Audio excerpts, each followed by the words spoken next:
नमस्कार, आप सभी का स्वागत है तथागत एडुज़ोन पर। आज हम यूपी पीसीएस जो 22 दिसंबर को होने वाली है, उसमें यूपी स्पेशल का जो करंट अफेयर्स आता है, उसका घटना सार का जो वन लाइनर वाला है, उसमें पूरा 2024 का current affairs UP special cover करेंगे। इसमें यूपी की बजट और अन्य महत्वपूर्ण घटनाएँ शामिल होंगी।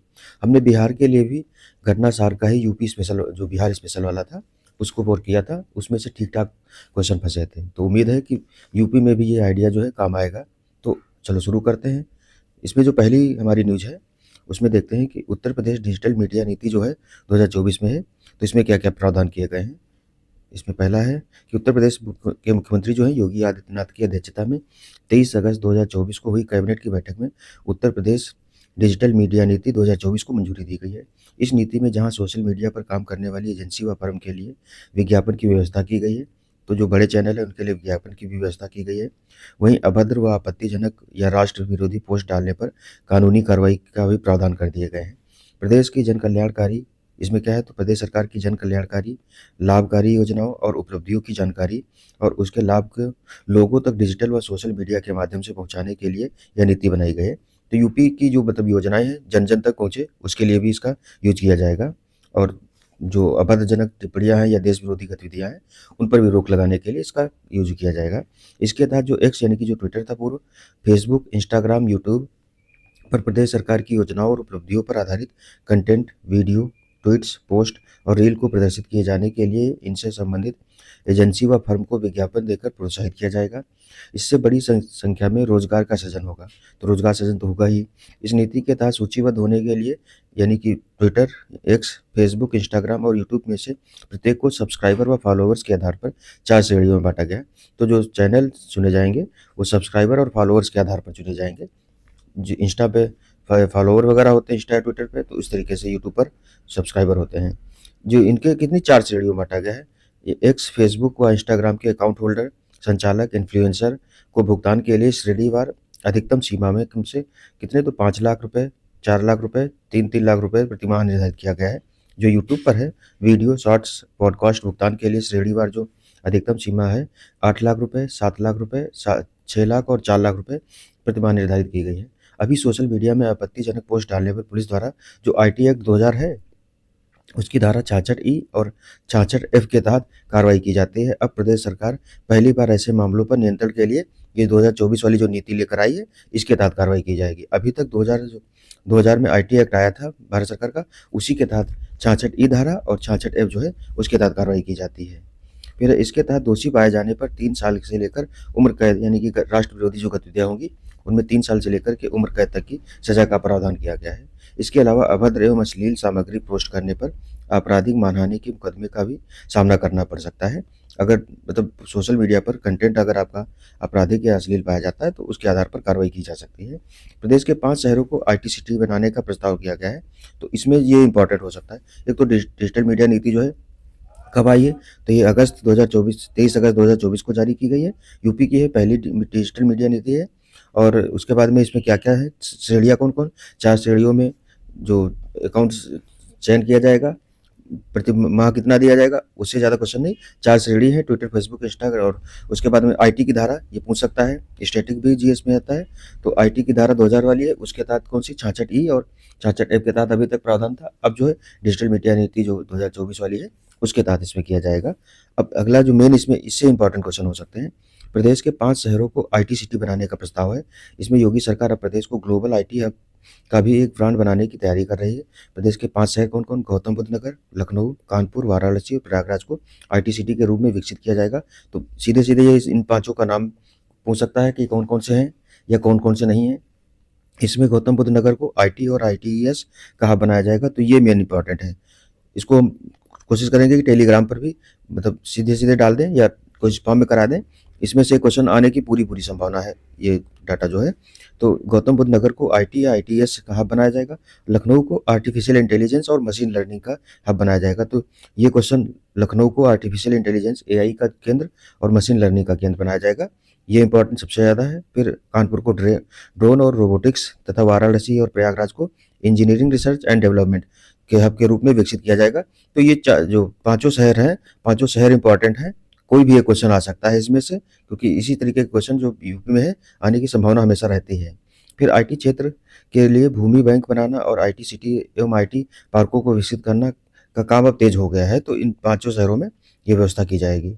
फिर आगे देखते हैं क्या है, तो प्रदेश सरकार राज्य को आईटी हब के ब्रांड के रूप में विकसित करने के लिए शीघ्र ही एक राज्य स्तरीय आईटी सलाहकार समिति भी गठित करेगी।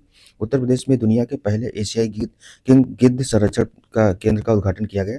तो महाराजगंज में पहले से एशियाई किंग संरक्षण जो परियोजना थी चल रही थी, इसमें मेंस में भी क्वेश्चन आया था कि भारत में एकमात्र जो गिद्ध संरक्षण केंद्र कहाँ है, तो ये एशिया अगर देखा जाए तो मतलब यूपी के महाराजगंज में है। ये मेंस में भी आया था, लेकिन इस बार जो है अभी क्या किया गया कि उत्तर प्रदेश के मुख्यमंत्री योगी आदित्यनाथ ने 6 सितंबर 2024 को गोरखपुर वन प्रभाग के कैंपियरगंज रेंज के महाराजगंज जिले में स्थित भारी वैसी ये जगह का नाम है, भारी वैसी में स्थापित दुनिया के पहले एशियाई जटायु राजगिद्ध, ये पूछ सकता है इसका नाम क्या है, रेड हेडेड वल्चर नाम है इसका, संरक्षण एवं प्रजनन केंद्र जेसीबीसी का उद्घाटन किया है। तो इसमें गोरखपुर और जो महाराजगंज है, कैंपियरगंज की जो सीमा है इन दोनों जिलों से लगती है। ये कैंपियरगंज ये भैरीवासी जो है गोरखपुर के क्षेत्र में आता है, और जो कैंपियरगंज वाला एरिया है इसका कुछ क्षेत्र जो है महाराजगंज में आता है। इस वजह से महाराजगंज और गोरखपुर दोनों का है ना, महाराजगंज में पहले से है, गोरखपुर अभी शामिल हुआ है, नाम दिया गया है। तो ये इंपॉर्टेंट हो सकता है कि कहाँ है, कहाँ गोरखपुर में शुरू किया गया है, कैंपियरगंज रेंज के महाराजगंज जिले में स्थित भैरीवासी जो है वहाँ किया गया है। यह प्रदेश के महाराजगंज जिले में 1.5 हेक्टेयर क्षेत्र में फैला है। यहाँ पर गिद्धों के लिए विभिन्न पिंजड़े बनाए गए हैं, जिसे एशियाई किंग गिद्धों की एक स्थायी आबादी बनाए रखने के लिए डिजाइन किया गया है। इस प्रजाति के गिद्ध वन्य जीव संरक्षण अधिनियम के तहत संरक्षित हैं। तो जो 1972 वाला वन्य जीव संरक्षण अधिनियम है, ये भी यूपी में खूब क्वेश्चन आता है। वन्य जीव संरक्षण अधिनियम कब आया था, तो 1972 में। तो वन्य जीव संरक्षण अधिनियम 1972 के तहत संरक्षित हैं और प्रकृति के संरक्षण के लिए आईयूसीएन जो आईयूसीएन की रेड लिस्ट है उसमें क्रिटिकली इंडेंजर्ड हैं, गंभीर रूप से संकटग्रस्त मतलब क्रिटिकली इंडेंजर्ड श्रेणी में शामिल हैं। 2001 में ये लिस्ट आई थी, उसके तहत इनको। फिर भारत में पशु चिकित्सा में एआईडी जो डाइक्लोफेनॉक है के व्यापक प्रयोग के कारण हाल के वर्षों में इनकी संख्या में भारी कमी आई थी। ये क्वेश्चन पीसीएस में कई बार आया है कि कौन सी दवा है जिससे गिद्धों की संख्या में कमी आई, तो जो जानवरों को दर्द निवारक दवा दी जाती थी डाइक्लोफेनॉल या डाइक्लोफेनॉक नामक भी जो दवा थी उसके लिए, और किसके लिए दी जाती थी, दर्द निवारण के लिए दी जाती थी जानवरों को। ये भी क्वेश्चन आया है। तो इनमें से कोई भी एक क्वेश्चन बना सकता है, कहाँ गिद्ध प्रजनन और संरक्षण केंद्र बना है और किस जिले में है, ये पूछ सकता है। उसके बाद ये जो गिद्ध है इसका नाम क्या है, उसके बाद में 1972 वाले अधिनियम के तहत इसकी स्थिति क्या है, या आईयूसीएन के तहत कौन सी कैटेगरी में है, इस तरीके का क्वेश्चन आ सकता है। एक और क्वेश्चन इंपॉर्टेंट ये है कि इस अवसर पर मुख्यमंत्री योगी आदित्यनाथ ने गोरखपुर में फॉरेस्ट्री कॉलेज खोलने की घोषणा की है। तो फॉरेस्ट्री कॉलेज कहाँ खोला जाएगा यूपी में, ये गोरखपुर में खोला जाएगा। ये इंपॉर्टेंट हो सकता है, ये नया क्वेश्चन है। मुख्यमंत्री युवा उद्यम विकास अभियान योजना, तो ये क्या है, उत्तर प्रदेश के मुख्यमंत्री योगी आदित्यनाथ ने राज्य के युवाओं के लिए रोजगार के अवसरों को बढ़ावा देने के लिए मुख्यमंत्री युवा उद्यम विकास अभियान योजना शुरू की है। तो ये शुरू कब की गई, 15 अगस्त 2024 को शुरू की गई है। मुख्यमंत्री युवा उद्यम विकास अभियान योजना शुरू है।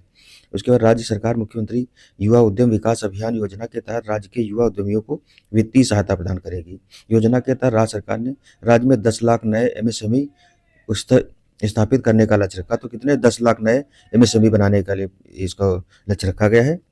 सरकार को मुख्यमंत्री युवा उद्यम विकास अभियान योजना के माध्यम से प्रत्यक्ष और अप्रत्यक्ष रूप से कितने 50 लाख रोजगार के अवसर पैदा करने की उम्मीद है। तो इसमें इंपॉर्टेंट क्या है, 10 लाख नए एमएसएमई बनाने के लक्ष्य रखा गया है। 15 अगस्त को शुरू की गई थी मुख्यमंत्री युवा विकास अभियान, मुख्यमंत्री युवा उद्यम विकास अभियान नाम इसका है योजना का। अगला है एक जिला एक विश्वविद्यालय योजना शुरू की गई है। ये भी इंपॉर्टेंट हो सकता है, क्या है इसमें, योगी सरकार ने महत्वाकांक्षी एक जिला एक विश्वविद्यालय योजना शुरू की है। उत्तर प्रदेश में राज्य के सभी 18 मंडलों में विश्वविद्यालय हैं और राज्य सरकार अभी 75 जिलों में एक विश्वविद्यालय स्थापित करना चाहती है। तो टोटल कितने, 18 मंडल हैं और जिले 75 हैं। अभी वर्तमान में अगर 6 दिसंबर के बाद का पूछता है, डेट के बाद पूछता है कि दिसंबर 2024 में या जनवरी 2025 में यूपी में जिलों की संख्या, तब 76 हो जाएगा, क्योंकि अप्रैल तक यूपी में 76 जिले रहेंगे। जो प्रयागराज प्रांगण है मेला वाला, उसको 76वां जिला घोषित किया गया है, अप्रैल तक के लिए घोषित किया गया है, जो मेला जब तक लगेगा। तो कह रहा है क्या, 75 जिलों में विश्वविद्यालय स्थापित करना चाहती है, तथा सहारनपुर में कौन सा है? माँ शाकंभरी देवी विश्वविद्यालय पहले से संचालित है। तो अभी 2022-23 में कई नए विद्यालय शुरू किए गए थे, उसमें से सहारनपुर में माँ शाकंभरी देवी विश्वविद्यालय पहले से संचालित है। इसके साथ ही मुरादाबाद में गुरु जम्बेश्वर विश्वविद्यालय, देवी पाटन मंडल में माँ पाटेश्वरी विश्वविद्यालय, मिर्जापुर में माँ विंध्यवासिनी विश्वविद्यालय और कुशीनगर में महात्मा बुद्ध कृषि एवं प्रौद्योगिकी विश्वविद्यालय की स्थापना पर काम चल रहा है।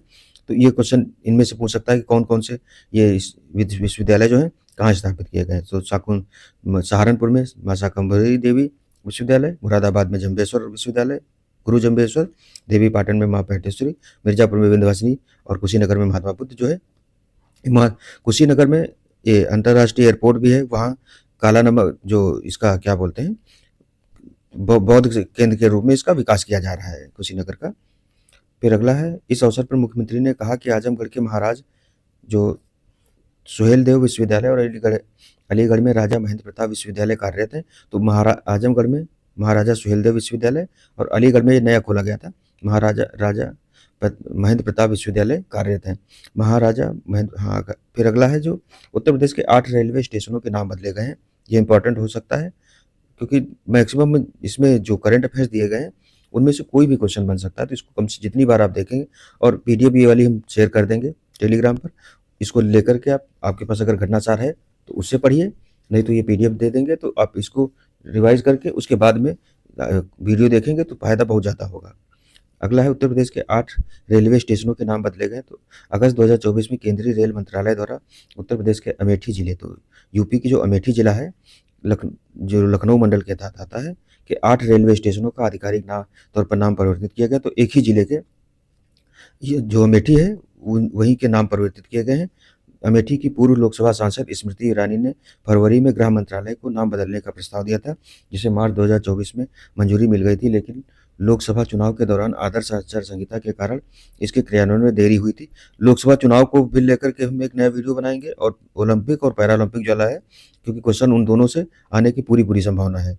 तो ये स्मृति ईरानी पहले अमेठी से सांसद थी, उन्होंने ही ये प्रस्ताव भेजा था। इन स्टेशनों के नए नाम स्थानीय पौराणिक स्थलों और महापुरुषों के नाम पर रखे गए हैं। परिवर्तित नामों की जो सूची दी गई है, इसमें क्वेश्चन आ भी सकता है, पर देखना जरूरी है। इसका है जो कासिमपुर हाल्ट था, इसका नाम जायस शहर कर दिया गया है। जायस जो है उसका नाम गुरु गोरखनाथ धाम कर दिया गया है। मिसरौली का नाम कर दिया माँ कालिकन धाम कर दिया गया है। बानी का स्वामी परमहंस कर दिया गया है। निहालगढ़ स्टेशन जो था महाराजा बिजली पासी कर दिया गया है। अकबरगंज का माँ अहोरवा भवानी धाम कर दिया गया है। वजीरगंज है हाल्ट का अमर शहीद भाले सुल्तान कर दिया गया है। फुर्सतगंज का जो है तपेश्वर नाथ धाम कर दिया गया है। तो ये जो नाम चेंज किए गए हैं ये पूछ सकता है, इसका स्क्रीनशॉट हम शेयर कर देंगे टेलीग्राम पर। गोरखपुर में पूर्वांचल का पहला सैनिक स्कूल खोला गया है। तो उपराष्ट्रपति जगदीप धनखड़ ने 7 सितंबर 2024 को गोरखपुर में खाद कारखाना परिसर में बने पूर्वांचल के पहले सैनिक स्कूल का उद्घाटन किया है, यानी कि लोकार्पण। तो इन किसने किया है? उपराष्ट्रपति जो जगदीप धनखड़ हैं उन्होंने किया। ये भी क्वेश्चन इंपॉर्टेंट है। और यूपी पूर्वांचल में पहला सैनिक स्कूल कहाँ खोला गया है? गोरखपुर में खोला गया है। ये दोनों इंपॉर्टेंट हैं। और 7 सितंबर को हुआ, ये भी पूछ सकता है। सैनिक स्कूल के प्रथम चरण में कक्षा 6 और 9 में 84 विद्यार्थियों को प्रवेश दिया गया। इनमें 40 छात्राएं हैं और 128 छात्र हैं। इस विद्यालय में कक्षा 6 से 12 तक बालक बालिकाओं को आवासीय व्यवस्था के तहत शिक्षा प्रदान की जाएगी। प्रवेश परीक्षा के जरिए कक्षा 6 और 9 में प्रवेश लेने के बाद जुलाई से यहाँ पाठ्यक्रम चालू हो चुका है। स्कूल में 20 क्लासरूम है, 4 लैब्स है, ये ज़्यादा इंपॉर्टेंट नहीं है। उसके बाद में स्कूल में छात्र छात्राओं को 4 सदनों में बांटा गया, यानी कि हॉस्टल जो है 4 बनाए गए हैं। इन सदनों का नामकरण क्या है? तो ये पूछ सकता है। शहीद भगत सिंह, शहीद पंडित राम प्रसाद बिस्मिल, शहीद बंधु सिंह और रानी लक्ष्मीबाई के नाम पर रखा गया है। इसमें शहीद भगत सिंह, इनको फांसी कब दी गई थी? तो 23 मार्च 1931 को। उसके बाद में पंडित राम प्रसाद बिस्मिल को फांसी कहाँ दी गई थी? ये पूछ सकता है। और कब दी गई थी? शायद 27 दिसंबर है। उसके बाद में 27 दिसंबर 1927 को आसपास दी गई है। और कहाँ दी गई है? ये इंपॉर्टेंट क्वेश्चन हो सकता है। तो गोरखपुर में ही दी गई थी इनको फांसी, राम प्रसाद बिस्मिल को। शहीद बंधु सिंह, ये इनका नहीं पूछेगा। रानी लक्ष्मीबाई को तो सब जानते हैं, 1857 में झांसी से इन्होंने हीरोज ने इनको हराया था। फिर परिसर में खेल गतिविधियों के लिए basketball, volleyball, football, tennis, badminton court बनाए गए हैं। कानपुर के हैलेट में प्रदेश का पहला स्किन बैंक बनेगा। तो अगली जो न्यूज़ है वो क्या है? तो कानपुर के हैलेट में बनेगा। हैलेट जो है कानपुर में अस्पताल है, और जो हैलेट नाम रखा गया है ये यूपी के पहले गवर्नर जो थे उनके नाम पर रखा गया है। आगे यूपी स्पेशल जब हम देखेंगे तो इसमें हाईलाइट का नाम आएगा, यूपी के पहले गवर्नर हैं। तो कानपुर के अस्पताल हाईलाइट में निर्माणाधीन बने वार्ड में स्किन बैंक खोलने की प्रक्रिया शुरू हो गई है। देहदानियों के शरीर की त्वचा यहाँ सुरक्षित की जा सकेगी। यह प्रदेश का पहला स्किन बैंक होगा। तो यूपी का पहला स्किन बैंक कहाँ? कानपुर में जो हाईलाइट अस्पताल है वहाँ शुरू किया गया है। पार्थिव शरीर से निकली त्वचा से बने बर्न रोगियों के जख्मों के लिए अच्छे ड्रेसिंग मटेरियल का काम करती है। इससे जख्म जल्दी भरते हैं। युग दधीची देहदान संस्थान ने त्वचा दान के लिए भी अभियान शुरू किया। तो युग दधीची जो देहदान संस्थान है इसने भी त्वचा दान के लिए अभियान शुरू किया है। अगली न्यूज़ देखें। दक्षिण भारत में जो ये स्किन बैंक है, इसमें यूपी में मतलब उत्तर भारत में देखें बाद में काम शुरू हुआ, दक्षिण भारत में जो है पहले से स्किन बैंक खुले हैं। इसके अलावा जयपुर में भी स्किन बैंक है। और देश का जो पहला स्किन बैंक है 1972 में बना था, वाडिया चिल्ड्रेंस हॉस्पिटल मुंबई में खोला गया था। तो ये पूछ सकता है देश का पहला स्किन बैंक कहाँ? जो वाडिया चिल्ड्रेन हॉस्पिटल 1972 में मुंबई में था। और यूपी का पहला कहाँ है? तो ये कानपुर के हाईलाइट अस्पताल में है। ये इंपॉर्टेंट यूपी स्पेशल के लिए है। प्रदेश में स्टेट कैपिटल रीजन जो बनाया गया है, तो जिसे एनसीआर बना था, एनसीआर उन किस आर्टिकल के तहत आया था ये पूछा जाता है। तो 69वां जो संविधान संशोधन हुआ था उसके तहत दिल्ली कैपिटल रीजन बनाया गया था। उसी तरीके से यूपी में देश राजधानी की तर्ज पर प्रदेश राजधानी कैपिटल रीजन बनाया गया है। एससीआर स्टेट कैपिटल रीजन के गठन का निर्णय लिया गया है। तो प्रदेश की राजधानी लखनऊ व उसके आसपास के क्षेत्रों में जनसंख्या के बढ़ते हुए दबाव के चलते इन क्षेत्रों में सुनियोजित विकास को बढ़ावा देने के लिए केंद्रीय राजधानी दिल्ली के एनसीआर नेशनल कैपिटल रीजन की तर्ज पर प्रदेश में भी स्टेट कैपिटल रीजन के गठन का निर्णय लिया गया है। फिर राज्य की राजधानी लखनऊ के अतिरिक्त जो सीमावर्ती 5 जिले हरदोई, सीतापुर, उन्नाव, रायबरेली और बाराबंकी इसमें शामिल किए गए हैं तथा इसे यूपीएससीआर Uttar Pradesh state capital region नाम दिया गया है। तो इसमें पूछ सकता है कितने जिले टोटल शामिल हैं? टोटल 6 जिले हैं और एक लखनऊ को छोड़ दे तो 5 और जिले हैं। ठीक है, इस तरीके से 6 जिले शामिल हैं। उसके बाद में इसमें लखनऊ के 2528 वर्ग किलोमीटर क्षेत्र के अतिरिक्त हरदोई के सीमावर्ती क्षेत्र कितना 5985 वर्ग किलोमीटर, सीतापुर के 43 वर्ग किलोमीटर, उन्नाव के 4558 वर्ग किलोमीटर, रायबरेली के 4609 वर्ग किलोमीटर तथा बाराबंकी के 4402 वर्ग किलोमीटर के क्षेत्र को शामिल किया गया है। तो ये एक तो क्वेश्चन हो गया कि यूपी में सबसे बड़ा जिला कौन सा है क्षेत्रफल के हिसाब से? उसमें हरदोई जो है तीसरे नंबर पर है। हरदोई कहाँ चला गया? हरदोई ये 5985 किलोमीटर जो है ये तीसरे नंबर पर है। पहले दूसरे पे कौन है? लखीमपुर खीरी और सोनभद्र, ये दोनों हैं पहले दूसरे पे। उसके बाद अब ये पूछेगा यूपी जो एसआरसी बना है इसका टोटल एरिया कितना है? तो 27,826 वर्ग किलोमीटर है। क्वेश्चन आ सकता है। इन जिलों का तो जरूरी नहीं है कितना कितना शामिल किया गया, लेकिन यूपी एसआरसी जो है उसका कितना है क्षेत्र टोटल? तो 27,826 वर्ग किलोमीटर है। ये इंपॉर्टेंट है। और जिले कितने? 6 जिले हैं लखनऊ को शामिल करते हुए। फिर इसके लिए स्वीकृत अध्यादेश में उत्तर प्रदेश राज्य राजधानी क्षेत्र विकास प्राधिकरण क्या इसका गठन जो किया गया यूपी SCRDA के गठन का प्रावधान किया गया है। मुख्यमंत्री अध्यक्ष होंगे। तो ये इंपॉर्टेंट है। इसके जो यूपी SCRDA जो बनेगा इसके अध्यक्ष मुख्यमंत्री होंगे। तब प्रदेश के जो मुख्य सचिव हैं इसके वाइस चेयरमैन होंगे। प्राधिकरण का मुख्यालय लखनऊ में होगा। अगली न्यूज है, मेरठ में राज्य की पहली एकीकृत हरित सड़क बनी है। तो राज्य की पहली एकीकृत हरित सड़क का गठन कहाँ किया गया या कहाँ बनी है? तो मेरठ में बनी है। 24 अगस्त 2024 को उत्तर प्रदेश सरकार द्वारा दी गई जानकारी के अनुसार मुख्यमंत्री हरित सड़क अवसंरचना विकास योजना यानी कि CM ग्रिड्स के तहत राज्य की पहली एकीकृत हरित सड़क शहरी सड़क मेरठ में निर्मित की जाएगी। यह हरित सड़क परियोजना लगभग 2.15 किलोमीटर से अधिक की लंबी होगी। तो लंबाई भी पूछ सकता है कहाँ बनी है और कब किया गया है इसका। जून 2026 तक इस परियोजना के पूर्ण होने की उम्मीद है। इस परियोजना की अनुमानित लागत कितनी है? तो 40 करोड़ रुपए है। CM ग्रिड्स को 10 मीटर से 45 मीटर की चौड़ाई वाले सड़क खंडों पर लागू किया जाएगा। नोएडा क्या है? तो अगली न्यूज है जो नोएडा को ISO प्रमाणन प्राप्त करने वाला पहला कमिश्नरेट बन गया है। तो राज्य का पहला कमिश्नरेट गौतम बुद्ध नगर जो जिला है उसका नोएडा को बनाया गया। तो 9 अगस्त 2024 को गौतम बुद्ध नगर यानी कि नोएडा के कमिश्नरेट को आधिकारिक तौर पर कितना? तो ISO 9001 2015 गुणवत्ता प्रबंधन प्रणाली प्रमाणन से सम्मानित किया गया है। तो 2015 जो है 9001-2015 ISO दिया गया है इसको प्रमाण पत्र। गौतम बुद्ध नगर कमिश्नरेट या प्रमाणन प्राप्त करने वाला राज्य का पहला कमिश्नरेट बन गया है। तो ये इंपॉर्टेंट हो सकता है। यह उपलब्धि अंतर्राष्ट्रीय मानकों का पालन करते हुए असाधारण पुलिस सेवाएं देने के लिए कमिश्नरेट की प्रतिबद्धता को दर्शाता है। रॉयल इम्पैक्ट सर्टिफिकेशन लिमिटेड द्वारा प्रदान किया गया यह सम्मान कमिश्नरेट की विश्वस्तरीय सेवाओं, कुशल समस्या समाधान प्रणाली और मजबूत प्रशासनिक प्रथाओं को मान्यता देता है। प्रमाणन प्रक्रिया में प्रमाणन निकाय द्वारा कमिश्नरेट की जो सेवाएं हैं, उनका व्यापक मूल्यांकन शामिल है। तो रॉयल कम इम्पैक्ट सर्टिफिकेशन द्वारा प्रदान किया गया है और यूपी का पहला कमिश्नरेट बन गया है नोएडा, यानी कि गौतम बुद्ध नगर। तो आईएसओ प्रमाण पत्र इसको प्रदान किया गया है। फिर अगली देखते हैं क्या नहीं। अयोध्या आदर्श शहर अयोध्या जो है आदर्श शहर शहर घोषित किया गया। तो जुलाई 2024 में उत्तर प्रदेश के आध्यात्मिक अयोध्या ने सौर ऊर्जा संयंत्र के माध्यम से 40 मेगावाट विद्युत उत्पादन क्षमता हासिल की है, जिसके कारण अयोध्या को उत्तर प्रदेश सौर ऊर्जा नीति 2022 में आई थी, उसके तहत आदर्श सौर शहर का प्रतिष्ठित पदनाम प्राप्त हुआ है। तो अयोध्या जो 2022 वाली यूपी की सौर ऊर्जा नीति आई थी, उसके तहत उसमें कहा गया था कि अयोध्या को सोलर सिटी का मतलब आइडियल बनाया जाएगा। इसमें कंडीशन रखी गई थी कि जो टोटल एनर्जी है उसका 10% सौर ऊर्जा से आना चाहिए। तो इसमें सौर शहर को ऐसे शहर के रूप में परिभाषित किया गया है जहां नवीकरणीय ऊर्जा संयंत्र पारंपरिक ऊर्जा की अनुमानित कुल मांग को कम से कम 10% तक कम कर सकते हैं। तो इसमें ये अयोध्या की जो शहर की अनुमानित बिजली की मांग कितनी है, तो 198 मेगावाट है। उसमें से कितनी 40 मेगावाट जो है सौर ऊर्जा से आ रही। तो इस वजह से यूपी का पहला आदर्श सौर शहर घोषित किया है गया कौन, अयोध्या घोषित किया गया। ये इंपॉर्टेंट न्यूज है। यह संयंत्र राष्ट्रीय ताप विद्युत निगम ग्रीन एनर्जी लिमिटेड द्वारा माझा रामपुर हलवारा और माझा सराय राशि गांवों में सरयू नदी के पास स्थापित किया गया है। अगली न्यूज है क्या, तो वाराणसी में वैदिक 3D संग्रहालय। यूपी का जो है उत्तर प्रदेश सरकार प्रधानमंत्री नरेंद्र मोदी के संसदीय क्षेत्र वाराणसी में संपूर्णानंद संस्कृत विश्वविद्यालय जो है के मुख्य भवन में वैदिक 3D संग्रहालय का निर्माण करने का निर्णय लिया गया। ये इंपॉर्टेंट सीधे सीधे पूछ देगा।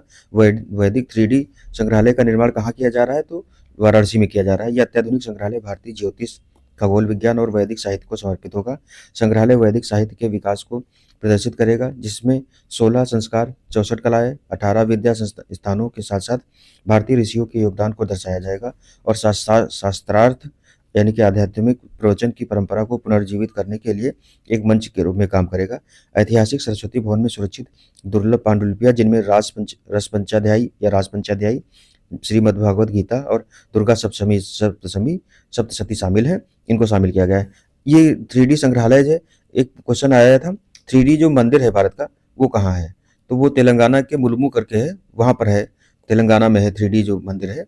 और 3D डाकघर भी है, वो शायद बेंगलुरु में कहीं पर है, कर्नाटक में जो है 3D डाकघर। ये भी क्वेश्चन पूछा गया है। अगला है सोनभद्र जो है पुलिस लाइन को अंतर्राष्ट्रीय प्रमाणन जो प्राप्त हुआ है। तो सोनभद्र पुलिस लाइन को पूर्वांचल यानी कि पूर्वी उत्तर प्रदेश की पहली पुलिस लाइन बन गई है, जिसे अंतर्राष्ट्रीय मानकीकरण संगठन से अगस्त 2024 में कौन सा, तो ISO 9001/2015 प्रमाण पत्र प्राप्त हुआ है। इसको भी प्राप्त हुआ है यही वाला, और जो नोएडा कमिश्नरेट है उसको भी यही प्रमाण पत्र प्राप्त हुआ है। यह प्रमाणन सोनभद्र पुलिस लाइन के प्रबंधन, प्रशिक्षण, सेवाओं और सुविधाओं में उत्कृष्टता को मान्यता देता है। फिर सलखान जीवाश्म पार्क को विश्व धरोहर सूची में शामिल कराने का प्रस्ताव है। तो सलखान ये जो है कहाँ पर, जुलाई 2024 में उत्तर प्रदेश पर्यटन विभाग ने सोनभद्र जिले में, तो सलखान वन्यजीव जो जीवाश्म पार्क है, ये सोनभद्र जिले के प्राचीन सलखान जीवाश्म पार्क को यूनेस्को की विश्व धरोहर सूची में शामिल कराने का प्रस्ताव नई दिल्ली में आयोजित 46वीं जो विश्व धरोहर समिति की बैठक हुई थी में पेश किया था। तो इसमें 2-3 क्वेश्चन इंपॉर्टेंट हो गए। पहला है सलखान जीवाश्म पार्क कहाँ है, सोनभद्र जिले में, ये यूपी के लिए इंपॉर्टेंट है। 46वीं जो विश्व धरोहर समिति की बैठक हुई थी कहाँ, नई दिल्ली में हुई थी, और उसमें इसको शामिल करने के लिए प्रस्ताव भेजा गया था, लेकिन शामिल नहीं हुआ है। तो शामिल कौन सा हुआ है, जो असम के मोइडम, वो असम अहोम डायनेस्टी जो है उनकी दफन प्रणाली थी, टीलर दफन प्रणाली, उसको शामिल किया गया है, मोइदम करके उसका नाम है, ठीक है। तो 46वीं बैठक भारत में हुई है। सलखान जीवाश्म पार्क, जिसे आधिकारिक तौर पर क्या सोनभद्र जीवाश्म पार्क के रूप में जाना जाता है, भारत के उत्तर प्रदेश में स्थित एक जीवाश्म पार्क है।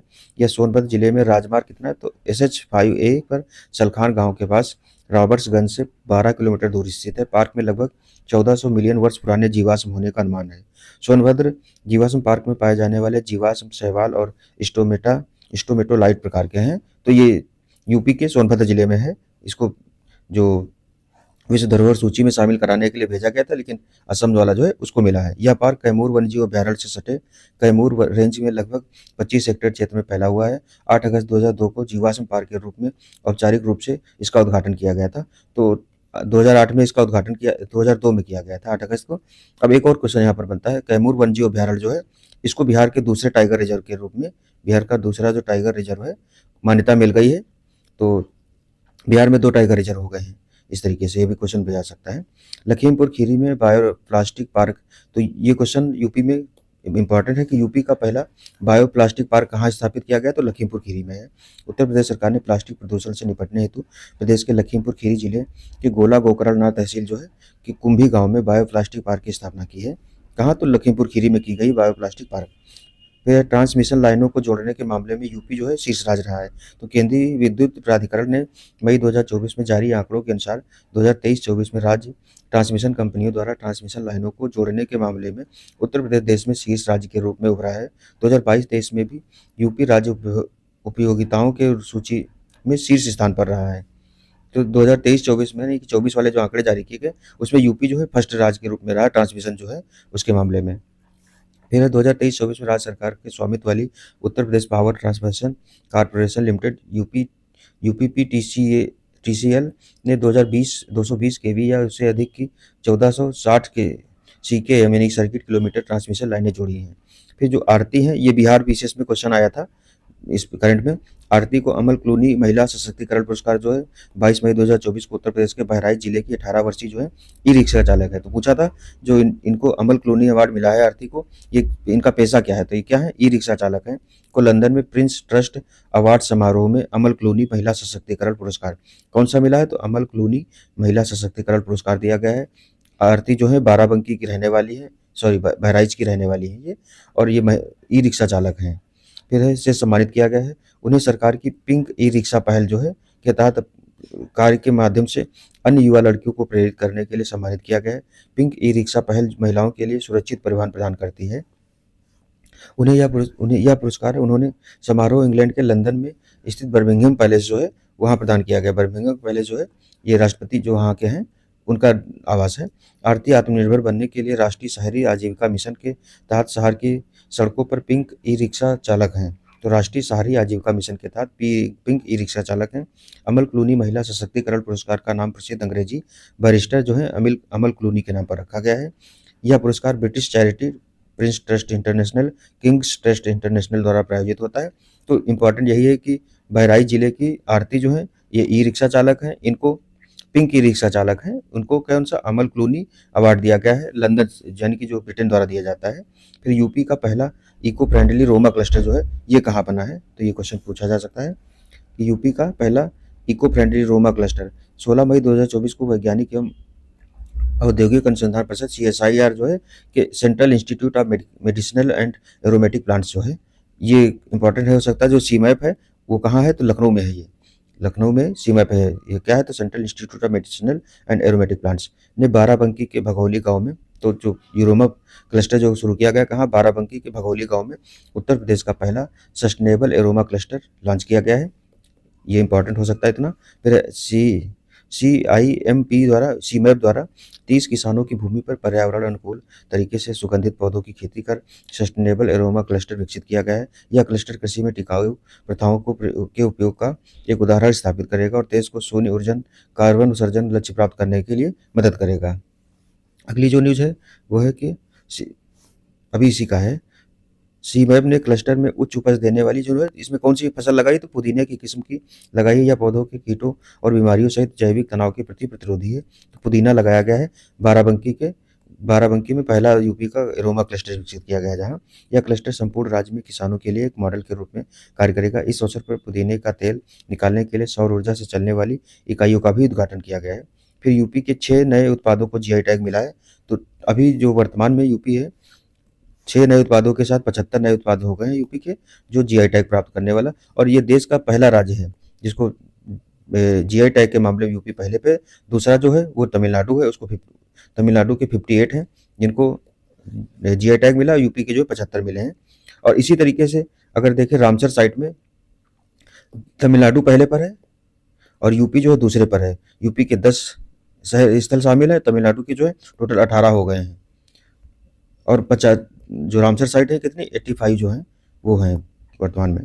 तो इसमें अब यहाँ जो मेन न्यूज़ है इसको देख लेते हैं कि क्या है। अप्रैल 2024 में राज्य के 6 नए उत्पादों को GI टैग मिलने के साथ उत्तर प्रदेश में भारत में सबसे अधिक GI टैग उत्पाद प्राप्त करने वाले राज्य के रूप में अपना शीर्ष स्थान बनाए रखा है। इस प्रकार वर्तमान में उत्तर प्रदेश के कुल कितने 75 उत्पादों को जीआई टैग मिल चुका है। वहीं 58 जीआई टैग प्राप्त कर उत्पादों के साथ तमिलनाडु जो है दूसरे स्थान पर है। तुमने ये एक एक्स्ट्रा न्यूज़ बता दी कि रामसर साइट वाला जो है उसमें क्या है। इन 6 नए उत्पादों में वाराणसी की जो तिरंगी बर्फी है शामिल है, जिसे स्वतंत्रता आंदोलन के दौरान एक स्थानीय मिठाई निर्माता द्वारा बनाया गया था। उस वक्त जब अंग्रेजी हुकूमत ने देश में तिरंगा लेकर चलने पर रोक लगा रखी थी। वही कहते हैं ना कि जब कितना भी सरकारें प्रतिबंध लगा लें, जो लोग करना होता है वो कर ही लेते हैं। कि इन्होंने तिरंगा पर रोक लगाई तो इन्होंने तिरंगी बर्फी ही बना दी। जीआई टैग एक ऐसा नाम या चिन्ह है जो किसी विशिष्ट भौगोलिक स्थान या मूल से संबंधित है। इसकी जो अवधि होती है, जो जीआई टैग दिया जाता है वो 10 वर्षों के लिए दिया जाता है। वस्तुओं को भौगोलिक संकेतक पंजीकरण एवं संरक्षण अधिनियम 1999 जो है, इसके तहत भारत में जीआई के पंजीकरण और संरक्षण को नियंत्रित करता है। तो 1999 वाला जो पंजीकरण एवं संरक्षण अधिनियम है उसके तहत जीआई टैग दिया जाता है। वाणिज्य एवं उद्योग मंत्रालय के उद्योग संवर्धन एवं आंतरिक व्यापार विभाग जो डीपीआईआईटी है, एक प्रभाग है जो भौगोलिक संकेतक यानी कि GI tag registry GI tag प्रदान करता है। तो डीपीआईआईटी जो है यही प्रदान करता है भारत में, और 1999 के अधिनियम के तहत इनका किया जाता है। अभी जो 2024 में जीआई टैग मिला है यूपी के, तो तिरंगी बर्फी वाराणसी की है ये। मेटल कास्टिंग क्राफ्ट ये भी वाराणसी का है। थारू कढ़ाई ये कहाँ, लखीमपुर खीरी। थारू जो जनजाति है यूपी में पाई जाती है। फिर बेंत और बांस शिल्प बरेली का है ये। जरदोजी शिल्प कहाँ, तो बरेली का है। हैंड ब्लॉक प्रिंट टेक्सटाइल कहाँ, तो ये पिलखुआ जो है हापुड़ का है। इतने को मिला है। अगला है नईमा खातून है, ये एएमयू जो अलीगढ़ मुस्लिम यूनिवर्सिटी की पहली महिला कुलपति बनी है, तो ये इंपॉर्टेंट है। हाल ही में नाइमा खातून को अलीगढ़ मुस्लिम यूनिवर्सिटी की पहली महिला कुलपति यानी कि वाइस चांसलर के रूप में नियुक्त किया गया है। ये एक तो इम्पॉर्टेंट है। दूसरा, विश्वविद्यालय के विजिटर के रूप में कार्यरत राष्ट्रपति द्रौपदी मुर्मू द्वारा उनके नाम को मंजूरी दिए जाने के बाद शिक्षा मंत्रालय ने प्रोफेसर नाइमा खातून की नियुक्ति के लिए अधिसूचना जारी कर दी है। दूसरा इम्पोर्टेंट ये है कि खातून को कार्यभार ग्रहण करने की तारीख से 5 वर्ष की अवधि या 70 वर्ष की अवधि जो भी पहले हो तक रखा जाएगा। जो भी पहले हो इसके लिए कुलपति के रूप में नियुक्त किया गया है। तो 5 वर्ष या 70 वर्ष कार्यकाल जो होता है कुलपति का, ये दिया गया है। एएमयू को वर्ष 1877 में सर सैयद अहमद खां द्वारा मोहम्मडन एंग्लो ओरिएंटल कॉलेज के रूप में स्थापित किया गया था। तो जो एएमयू की स्थापना है 1877 में सर सैयद अहमद खां द्वारा की गई थी, और इतिहास में इनकी बुक भी पूछी जाती है कौन सी है। उसके बाद में एएमयू जो है, एएमयू ये पहला विश्वविद्यालय बना है जिसने अपना रॉकेट लॉन्च किया है। ये नेशनल न्यूज़ में है कि कौन सा विश्वविद्यालय जिसने अपना पहला रॉकेट लॉन्च किया है, तो एएमयू जो है इसने रॉकेट लॉन्च किया, यूपी का है ये, इसलिए इम्पोर्टेंट है। फिर अगला है वाराणसी में 7वीं आईसीएआरसी जो है की समन्वय समिति की बैठक हुई है। तो 28 मार्च 2024 को वाराणसी में स्थित अंतर्राष्ट्रीय चावल अनुसंधान संस्थान जो international rice research institute Manila में है, इसका मुख्यालय कहाँ है, तो मनीला फिलीपींस की राजधानी मनीला में है। ठीक है। दक्षिण एशिया के क्षेत्रीय केंद्र, तो जो मनीला वाला ये IRRI है, इसका दक्षिण एशिया का क्षेत्रीय केंद्र कौन सा है, तो वाराणसी में स्थित है। ठीक है। केंद्र की 7वीं जो ISARC की बैठक समन्वय समिति की बैठक है का आयोजित की गई, तो वाराणसी में की गई। बैठक में भारत, बांग्लादेश, श्रीलंका और नेपाल के वरिष्ठ कृषि अधिकारी शामिल हुए हैं। बैठक की अध्यक्षता अंतर्राष्ट्रीय चावल अनुसंधान संस्थान के अंतरिम जो महानिदेशक थे अजय कोहली द्वारा की गई है। बैठक में इस बात को रेखांकित किया गया है कि IRRI दक्षिण एशियाई क्षेत्र में चावल आधारित कृषि खाद्य प्रणाली को बदलने से संबंधित सभी अनुसंधानों के लिए एक साक्ष्य आधारित अनुसंधान केंद्र के रूप में उभर रहा है। बैठक के दौरान वर्ष 2024 में कम मीथेन उत्सर्जन वाली चावल की किस्मों के विकास और प्रीमियम गुणवत्ता वाले पौष्टिक चावल की उत्पादकता बढ़ाने पर ध्यान केंद्रित किया है। अभी IRRI ने जो गोल्डन राइस था उसके उत्पादन को रोकने के लिए एक अध्यादेश जारी किया है, फिलीपींस सरकार ने जारी किया है। वो कहाँ है, तो फिलीपींस में जारी किया गया। यही जो IRR द्वारा विकसित किया गया था चावल गोल्डन राइस, उसको उत्पादन को रोकने के लिए अध्यादेश जारी किया है। तो ये नेशनल न्यूज़ में है। फिर अगला है DMSRDE जो है कानपुर द्वारा सबसे हल्की बुलेट प्रूफ जैकेट का निर्माण किया गया है। ये DRDO की क्या है, तो यह DRDO के कानपुर स्थित रक्षा सामग्री एवं भंडार अनुसंधान एवं विकास प्रतिष्ठान DMSRDE ने देश के सबसे हल्का बुलेट प्रूफ जैकेट बनाया है। यह जैकेट BIS यानी कि 17,051 के स्तर 6 के गोला बारूद से सुरक्षा प्रदान करने में सक्षम है। तो देश का सबसे हल्का बुलेट प्रूफ जैकेट किसने, कानपुर स्थित जो SRDE ने विकसित किया है। यह जैकेट नए डिजाइन दृष्टिकोण पर आधारित है, जहां पर नवीन प्रक्रियाओं के साथ की नई तकनीक तरह की सामग्री का प्रयोग किया गया है। इस जैकेट का front hard armour panel in conjunction with, ये इसका टेक्निकल नाम इतना नहीं होगा, क्या तो गोलियों को निष्क्रिय कर देगा। इस बुलेट प्रूफ जैकेट का चंडीगढ़ के टर्मिनल बैलिस्टिक अनुसंधान प्रयोगशाला में सफलतापूर्वक परीक्षण भी कर लिया गया। तो कहाँ किया गया? चंडीगढ़ की जो टर्मिनल बैलिस्टिक अनुसंधान प्रयोगशाला है वहाँ किया गया है। रक्षा सामग्री भंडार एवं अनुसंधान एवं विकास प्रतिष्ठान उत्तर प्रदेश के कानपुर में स्थित DRDO की एक प्रयोगशाला है, जो कार्यात्मक गैर धातु सामग्री यानी कि functional non metallic metallic materials के क्षेत्र में काम करती है। कार्यात्मक गैर धातु सामग्री में polymer, polymer matrix composite, elastomers, carbonaceous और नैनो स्ट्रक्चर्ड सामग्री, स्टील सामग्री, सिरेमिक मैट्रिक्स कंपोजिट, छद्मा आवरण वस्त्र, ये सब आदि जो है शामिल किए गए हैं। अभी एक और इम्पोर्टेंट ये है कि DRDO प्लस IIT जो दिल्ली है उनके द्वारा जो हल्का जैकेट विकसित किया गया है, यही बुलेट प्रूफ जैकेट विकसित किया गया, उसका नाम क्या रखा गया है? तो अभेद नाम रखा गया है। ABHED अभेद नाम रखा गया है। DRDO प्लस IIT दिल्ली द्वारा विकसित किया गया है। और जो सबसे हल्का जो ये बुलेट प्रूफ जैकेट है, इसका निर्माण किया गया, तो इसका नाम जो है अभेद रखा गया है। ये इंपॉर्टेंट हो सकता है। फिर है IIIT ने बनाई हाईटेक डेटा चिप। तो IIIT कहाँ है? तो उत्तर प्रदेश के प्रयागराज स्थित IIIT के वैज्ञानिकों ने गोपनीय डेटा की सुरक्षा के लिए एक आधुनिक डेटा चिप तैयार किया है। इस आधुनिक चिप को IIIT के इलेक्ट्रॉनिक्स एंड कम्युनिकेशन विभाग के प्रोफेसर मनीष गोस्वामी ने तैयार किया है। चिप का सफल परीक्षण किया जा चुका है। यह चिप सभी महत्वपूर्ण डेटा को सुरक्षा प्रदान करने में सक्षम है। चिप का उपयोग सभी इलेक्ट्रॉनिक्स यंत्रों को मोबाइल फ़ोन, कंप्यूटर, लैपटॉप आदि में किया जा रहेगा। तो IIIT जो प्रयागराज है उसने इसका निर्माण किया है। अगली न्यूज़ है क्या? तो यह चिप मेटा इंस्टेबिलिटी के कॉन्सेप्ट पर डिज़ाइन किया गया है, जो एक विशेष तरह का रैंडम कोड जनरेट करेगा, जिसे हैक करना आसान नहीं होगा। छोटी आकार में होने के कारण यह चिप कम पावर का उपयोग करती है। फिर पहला स्वदेशी क्रैश फायर टेंडर कहाँ है? तो भारत की पहली स्वदेशी रूप से निर्मित क्रैश फायर टेंडर दमकल जो है का निर्माण विकास भारतीय MSME फर्म नोएडा द्वारा किया गया है। तो ये MSME फर्म है, क्या नाम इसका? नोएडा द्वारा किया गया है। इसे निर्मित करने के बाद भारतीय वायुसेना को इसकी डिलीवरी की गई है। इसके निर्माण के लिए भारतीय वायुसेना ने नोएडा की MSME फर्म को 291 करोड़ रुपए दिए गए। तो नोएडा की एक MSME फर्म है, उसने इसका निर्माण किया है। भारतीय वायुसेना स्वदेशीकरण को बढ़ावा दे रही है और अपनी परिचालन आवश्यकताओं को पूरा करने के लिए स्वदेश निर्मित वस्तुओं का क्रय कर रही है। उसी के तहत इसका वो किया गया है। क्रैश फायर टेंडर है इसका है। फिर प्रोजेक्ट प्रवीण के तहत कौशल प्रशिक्षण, ये इंपॉर्टेंट हो सकता है। जो प्रोजेक्ट प्रवीण है किससे रिलेटेड है? तो उत्तर प्रदेश सरकार ने प्रोजेक्ट प्रवीण के तहत राज्य में 61,000 से अधिक छात्रों को कौशल प्रशिक्षण प्रदान किया है। तो ये कौशल प्रशिक्षण प्रदान करने के लिए उत्तर प्रदेश सरकार की योजना है प्रोजेक्ट प्रवीण। इस योजना के अंतर्गत युवाओं को रोजगार बाजार हेतु तैयार करने के लिए मुफ्त कौशल प्रशिक्षण और आधुनिक पाठ्यक्रम प्रदान किया जा रहा है। इस परियोजना के माध्यम से राज्य के उच्चतर माध्यमिक विद्यालय के कक्षा 9 से 12 के छात्रों को प्रशिक्षण प्रदान किया जाएगा। योजना के अंतर्गत छात्र अपने नियमित अध्ययन के साथ IT क्षेत्र के इलेक्ट्रॉनिक्स, सौंदर्य, स्वास्थ्य सेवा, परिधान और लेखांकन जैसे क्षेत्रों में निःशुल्क प्रशिक्षण प्राप्त कर सकेंगे। प्रोजेक्ट प्रवीण माध्यमिक शिक्षा और उत्तर प्रदेश कौशल विकास मिशन के बीच एक समझौता है, उसके के तहत संचालित किया जा रहा है। परियोजना का जो उद्देश्य है राज्य की शिक्षा प्रणाली में पाठ्यक्रम में सुधार करना। परियोजना को वर्ष 2023 में पायलट प्रोजेक्ट के रूप में शुरू किया गया था। तो प्रोजेक्ट प्रवीण जो है 2023 में पायलट प्रोजेक्ट के रूप में शुरू किया गया था। वर्ष 2024 में इस परियोजना के लिए 150 सरकारी माध्यमिक विद्यालयों के कितने 20,582 छात्रों को प्रशिक्षण प्रदान किया जाएगा। इसके अतिरिक्त 3450 कस्तूरबा गांधी विद्यालय, बालिका विद्यालय की छात्राओं को भी इस योजना से जोड़ा जाएगा।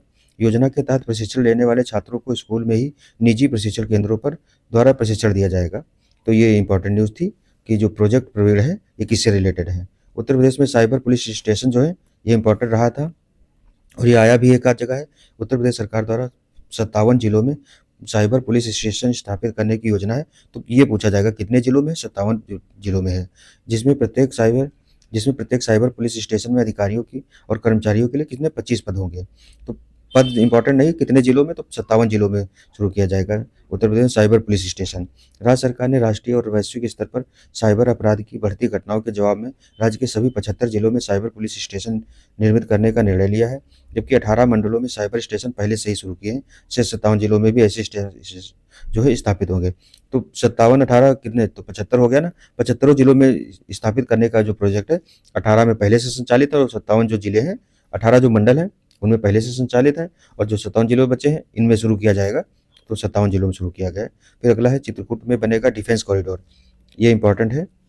उत्तर प्रदेश रक्षा उत्पादन के क्षेत्र में आगे बढ़ रहा है। इसी क्रम में बुंदेलखंड क्षेत्र के चित्रकूट जनपद में डिफेंस कॉरिडोर के विकसित करने की घोषणा की गई है। तो इसको आगे देखते हैं। इस कॉरिडोर की स्थापना के लिए पर्यावरण, वन और जलवायु परिवर्तन मंत्रालय ने अपनी स्वीकृति प्रदान कर दी है। चित्रकूट जनपद के करवी के खुटरिया गांव के पास इस डिफेंस कॉरिडोर की स्थापना की जाएगी, जिसका कुल क्षेत्रफल कितना 102 हेक्टेयर होगा। इस डिफेंस कॉरिडोर में सभी तरह के हथियार, टैंक, ड्रोन, हेलीकॉप्टर, विशेष बटन, रोबोटिक्स, मिसाइल और अन्य सैन्य उपकरणों का निर्माण किया जाएगा। 102 हेक्टेयर क्षेत्र में विकसित इस डिफेंस कॉरिडोर में 33.6 हेक्टेयर ग्रीन बेल्ट विकसित किया जाएगा। तो अब ये तो हो गया कि यूपी के चित्रकूट जो ये है कहाँ पर शुरू किया जाएगा। इसके साथ ही ये भी देख लेते हैं कि यूपी में जो डिफेंस कॉरिडोर बना है उसके 6 नोड हैं, उसमें कौन कौन से जिलों में शामिल हैं। तो पहला है लखनऊ, कानपुर, आगरा, झांसी और अलीगढ़, उसके बाद चित्रकूट। तो टोटल 6 जिले जो हैं यूपी के डिफेंस कॉरिडोर के 6 नोड हैं। 6 नोड में से पूछ सकता है कौन कौन से जिले शामिल हैं। तो लखनऊ, कानपुर, झांसी, आगरा, अलीगढ़ और चित्रकूट जो है, तो इसमें से पहला जो है चित्रकूट में शुरू किया जा रहा है। ये इंपॉर्टेंट है। 6 नोड हैं, 6 में से चित्रकूट भी एक है, और चित्रकूट के ये जो गांव ऊपर दिया है इसमें जो डिफेंस कॉरिडोर है इसको उद्घाटन किया गया है। अगला है कि यूपी दर्शन पार्क की तर्ज पर वेस्ट टू वंडर पार्क जो है ये बनाया जाएगा। तो यूपी दर्शन पार्क कहाँ है? लखनऊ में स्थित यूपी दर्शन पार्क की तर्ज पर। यूपी दर्शन पार्क कहाँ? लखनऊ में है। ये इंपॉर्टेंट हो सकता है कि तर्ज पर प्रयागराज जनपद में वेस्ट टू वंडर पार्क विकसित किया जाएगा। तो इस तरीके क्वेश्चन पूछता है। पिछली बार जब लॉ यूनिवर्सिटी बन रही थी प्रयागराज में तो सीधे सीधे क्वेश्चन पूछ दिया था, और भी कई इस तरीके क्वेश्चन आते हैं। तो प्रयागराज जनपद में वेस्ट टू वंडर पार्क स्थापित किया जाएगा, और लखनऊ दर्शन यानी कि यूपी दर्शन पार्क लखनऊ में है। फिर अगला उत्तर प्रदेश के प्रयागराज जनपद में इस पार्क के लिए संगम क्षेत्र के नज़दीक स्थित का चुनाव किया गया है। इस पार्क को विकसित करने की जिम्मेदारी नगर निगम प्रयागराज को दी गई है। इसका निर्माण महाकुंभ 2025 से पहले किया जाएगा। वेस्ट टू वंडर पार्क में वेस्ट मटेरियल का प्रयोग करके कलाकृतियां बनाई जाएंगी। अगला हाइड्रोजन ईंधन आधारित रेलवे इंजन का निर्माण। तो भारतीय रेलवे उत्तर प्रदेश के कानपुर स्थित भारतीय प्रौद्योगिकी संस्थान IIT जो कानपुर है के साथ मिलकर हाइड्रोजन ईंधन आधारित रेलवे इंजन निर्माण की योजना पर कार्य कर रही है। यह भारत का पहला हाइड्रोजन ईंधन आधारित रेलवे इंजन होगा। तो ये इंपॉर्टेंट हो जाएगा ये, क्योंकि भारत का पहला हाइड्रोजन आधारित ईंधन आधारित रेलवे इंजन होगा जिसका निर्माण कानपुर में किया जाएगा। तो IIT कानपुर के सहयोग से इस इंजन के निर्माण और विकास के लिए IIT कानपुर में एक अत्याधुनिक lab centre for railway research तैयार की गई है। IIT की इस लैब में इंजन की तकनीक विकसित की जाएगी और इसका निर्माण इलेक्ट्रॉनिक लोकोसेट फसलगंज में किया जाएगा। अगला गोंडा में बनाया जाएगा कछुआ संरक्षण रिजर्व जो है। तो उत्तर प्रदेश के गोंडा जिले में वन विभाग टर्टल सर्वाइवल अलायंस फाउंडेशन की सहयोग से इंडिया के सहयोग से एक संरक्षण प्रयास शुरू कर रहा है। इस प्रयास का उद्देश्य क्या है? तो घाघरा नदी की सहायक जो है सरजू नदी है। ये जो अयोध्या से जाने वाली सरयू नदी है ये किसकी सहायक नदी है? तो घाघरा की है। सरयू नदी के किनारे एक कछुआ संरक्षण रिजर्व स्थापित करना है। गोंडा जिला अपनी कछुआ विविधता के लिए जाना जाता है, इस तरह के संरक्षण प्रयास के लिए एक आदर्श स्थान बनाता है। इस परियोजना के तहत लिए एक प्रस्ताव भेजा गया है जिसमें 6 साल तक विभिन्न कछुओं की विभिन्न प्रजातियों की निगरानी और आसपास की वनस्पतियों और जीवों का अध्ययन किया जाएगा। तो इसमें जो मेन इंपॉर्टेंट है वो कहाँ? यूपी के गोंडा जो स्थान है वहाँ कछुआ संरक्षण प्रजनन केंद्र शुरू किया जाएगा। और घड़ियाल प्रजनन केंद्र कहाँ है ये पूछ सकता है। तो कछुआ भी जो है ये कहाँ? यूपी के गोंडा में किया जाएगा। और कौन सी नदी है? जो सरयू नदी है उस पर किया जाएगा। ये इंपॉर्टेंट, नदी और जिला जो है दोनों इंपॉर्टेंट है। प्रस्तावित रिजर्व में सरयू नदी का 2 किलोमीटर का क्षेत्र का विस्तार शामिल होगा, जिसमें विभिन्न प्रकार के पौधों की प्रजातियां, वृक्ष, पक्षी, मछलियां एवं पानी के सांप पाले जाएंगे। प्रस्ताव पर स्वीकृति के लिए राज्य सरकार के पास भेज दिया गया है। अनुमोदन पर 10 वर्षों की प्रारंभिक अवधि के लिए एक प्रबंधन योजना तैयार की जाएगी। यह योजना कछुओं के संरक्षण पर ध्यान केंद्रित करेगी और क्षेत्र की जो संपूर्ण जैव विविधता की रक्षा करने का लक्ष्य रखेगी। इसमें 30 से अधिक मछली प्रजातियों, 50 पक्षी प्रजातियों, विभिन्न पौधों और पानी के सर्पों की 2 प्रजातियों का संरक्षण शामिल है। नदी में प्रदूषण रोकने और पानी की गुणवत्ता बढ़ाने पर ध्यान दिया जाएगा। अगला देखें तो कानपुर में पहला गोला बारूद मिसाइल विनिर्माण परिसर का उद्घाटन किया गया। तो मुख्यमंत्री आदित्यनाथ ने 26 फरवरी 2024 को कानपुर में प्रदेश का पहला गोला बारूद मिसाइल विनिर्माण परिसर का उद्घाटन किया है। ये इम्पोर्टेंट यही है कि 26 फरवरी 2024 को कहाँ पर किया गया है गोला बारूद मिसाइल विनिर्माण परिसर का, तो कानपुर में स्थापित की जाने वाली इस सुविधा का निर्माण जो है अडानी डिफेंस और एरोस्पेस द्वारा किया जा रहा है। तो दो सहायक हैं, अडानी स्पेस और एरोस्पेस द्वारा किया जा रहा है। 4,000 नौकरियों और 3,000 करोड़ रुपए से अधिक के निवेश वाला यह विनिर्माण परिसर अपने आप में आत्मनिर्भर होगा। अडानी डिफेंस के स्वामित्व वाला यह परिसर राज्य के रक्षा गलियारे के पहले चरण का प्रतीक है। फिर अडानी द्वारा निर्मित यह रक्षा निर्माण परिसर दक्षिण एशिया का सबसे बड़ा रक्षा निर्माण परिसर है। यहाँ सशस्त्र बलों, अर्धसैनिक बलों और पुलिस के लिए उच्च गुणवत्ता वाले छोटे, मध्यम और बड़े कैलिबर के गोला बारूद का उत्पादन शुरू हो चुका है। मेन इसमें इम्पोर्टेंट है कि अडानी प्लस एरोस्पेस द्वारा निर्माण किया जा रहा है। और कहाँ किया जा रहा है? कानपुर में है। कौन सा? तो राज्य का पहला गोला बारूद मिसाइल निर्माण परिसर जो है उसका उद्घाटन कानपुर अडानी डिफेंस और एरोस्पेस द्वारा किया जा रहा है। ये इंपॉर्टेंट है। बस देश की पहली डिजिटल साइबर फॉरेंसिक लैब कहाँ बनेगी? तो उत्तर प्रदेश के नोएडा में स्थित गौतम बुद्ध विश्वविद्यालय जो है वहाँ देश की पहली डिजिटल साइबर फॉरेंसिक लैब, तो ये इंपॉर्टेंट वेरी हो सकता है, स्थापित की जा रही है। इससे देश की सीमा में विदेशी ड्रोन, कैमरों, फोन और अन्य जासूसी उपकरणों से डेटा रिकवर किया जाएगा। तो देश की पहली डिजिटल फॉरेंसिक लैब कहाँ बनेगी? तो गौतम विश्वविद्यालय नोएडा में बनेगी। फिर है गौतम बुद्ध विश्वविद्यालय में स्थापित इस लैब में स्वीडन और इजराइल के साइबर टूल्स का उपयोग किया जाएगा। कहाँ के साइबर टूल्स का यूज किया जाएगा? स्वीडन और इजराइल के किया जाएगा। इसमें डाटा एक्सट्रैक्शन टूल लगाया जाएगा जिससे नष्ट हो चुके ड्रोन की चिप से डाटा पुनः प्राप्त किया जा सके। इससे नष्ट हुए उपकरण को ईमेल, फोटो और संदेश आदि प्राप्त किया जा सकेगा। फिर इस फॉरेंसिक लैब से देश की लॉ इन्फोर्समेंट एजेंसी जो है NIA, raw, CBI, ID, ED आदि सुरक्षा एजेंसियों को लाभ प्राप्त होगा। इस तरीके का तो लाभ इन कंपनियों को एजेंसियों को मिलता ही है। उत्तर प्रदेश राज्य का छठा रेल कोच रेस्टोरेंट बना है। तो यूपी में रेल पर्यटन को बढ़ावा देने के लिए ये किया जा रहा है। उत्तर प्रदेश प्रयागराज जनपद की प्रयागराज जंक्शन पर प्रदेश का छठा रेल कोच रेस्टोरेंट का शुभारंभ किया गया है। इससे पहले 5 जो है कार्यरत है, छठा जो है प्रयागराज जंक्शन पर लगाया गया है। ठीक है, मई 2024 में किया गया है। प्रदेश के लखनऊ, तो पहले से कहाँ? लखनऊ, बरेली, वाराणसी, झांसी और आगरा कैंट जो स्टेशन है वहाँ पर रेल कोच रेस्टोरेंट का संचालन पहले से ही किया जा रहा है। तो 5 जिलों में किया जा रहा था, लखनऊ, वाराणसी, बरेली और झांसी, आगरा और जो छठा है प्रयागराज जंक्शन पर। रेल कोच रेस्टोरेंट के रूप में AC2 कोच को एक रेस्टोरेंट का रूप दिया गया है। इसमें सिर्फ शाकाहारी भोजन उपलब्ध होगा। इस रेल कोच रेस्टोरेंट में 56 लोगों के बैठने की सुविधा होगी। यह रेस्टोरेंट 24 घंटा खुला रहेगा। आने वाले दिनों में गोरखपुर में भी ऐसे ही रेल कोच रेस्टोरेंट को खोलने की योजना है। तो 6 भी मतलब हो जाएंगे प्रयागराज वालों को शामिल करके, और 7वां जो होगा गोरखपुर में बनाया जाएगा। अब यूपी का जो बजट है इसको हम अगले लेक्चर में करेंगे। इसमें अभी और करंट अफेयर बाकी है, तो हम उसको पहले कर लेते हैं क्योंकि बजट वाला जो पोर्शन है वो खुद में ही अपने आप में एक वीडियो पर कवर हो जाएगा। तो आगे देखते हैं जो अगला करंट अफेयर्स है। 3D स्थानिक डिजिटल ट्विन मैप विकसित करने वाला वाराणसी जो है देश का पहला शहर है। तो ये पूछ सकता है कि देश का पहला 3D स्थानिक डिजिटल ट्विन मैप कहाँ विकसित किया जा रहा है? तो बनाने वाला देश का पहला भारतीय शहर वाराणसी है। इसमें हवाई जहाज से शहर की तस्वीर लेकर आधुनिक मशीनों की मदद से डिजिटल मैप का रूप दिया जाएगा। इस मैप की सहायता से भीड़, अवैध निर्माण की निगरानी, पेयजल आदि सुविधाओं के विस्तार और वर्तमान व्यवस्था के प्रबंधन में मदद मिलेगी। उत्तर भारत का पहला मानव DNA बैंक कहाँ स्थापित हो रहा है? तो BHU जो है उसमें उत्तर भारत का पहला मानव DNA बैंक बनाया जाएगा। BHU बनारस में है। 30 जनवरी 2024 को जंतु विज्ञान विभाग के ज्ञानेश्वर लैब में ऑटो DNA एक्सट्रैक्टर मशीन लगाई गई है। ये मशीन जो है मेक इन इंडिया के तहत पूर्ण रूप से स्वदेशी है। इसे इस तरह बनाया गया है कि कम से कम प्लास्टिक का उपयोग हो ताकि पर्यावरण को कोई नुकसान न हो। यह मशीन रक्त, लार, बाल या फिर टिश्यू जैसे किसी भी जैविक सामग्री से DNA निकालकर इसकी सहायता से एक बार में करीब 32 नमूनों से 30 मिनट में DNA अलग कर सकती है। इससे भविष्य में होने वाली महामारियों के प्रभाव को समझने में आसानी होगी। तो जो पहला जो DNA बैंक 3D जो है मानव DNA बैंक कहाँ स्थापित हो रहा है उत्तर भारत का? तो बनारस हिंदू विश्वविद्यालय में स्थापित किया जा रहा है। साथ ही अनेक बीमारियों के जेनेटिक अध्ययन में भी सहायक होगा। मार्च 2023 में BHU के जंतु विज्ञान विभाग और एडनेट सोसाइटी हैदराबाद जो है पर्सनलाइज्ड मेडिसिन पर 3 दिवसीय सम्मेलन का आयोजन किया गया था। इस सम्मेलन में 15 देशों के 21 प्रसिद्ध वैज्ञानिक की चर्चा में आए सुझाव पर विचार करते हुए मानव DNA बैंक की स्थापना की गई है। इस कॉन्फ्रेंस में यह निर्णय लिया गया कि BHU एस्टोनिया की तरह DNA बैंक बनाने के लिए पूरी तरह से तैयार है।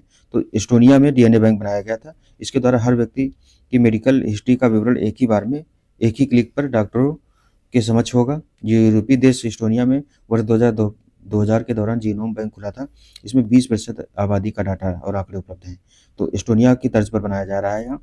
अगर कोई मरीज डॉक्टर के पास जाता है तो उसका 20 साल का डाटा, जो मेडिकल डाटा है, सामने आ जाता है। डीएनए शरीर की कोशिकाओं का ऐसा डेटा बैंक या जीवन की ऐसी कुंजी है जिसमें हमारे आनुवंशिक गुण स्टोर होते हैं। तो ये साइंस का क्वेश्चन है। डीएनए शरीर की कोशिकाओं का ऐसा डेटा बैंक या जीवन की ऐसी कुंजी है जिसमें हमारे आनुवंशिक गुण स्टोर होते हैं। 99.9% जो डीएनए है पूरी तरह धरती के मानवों में लगभग समान होते हैं।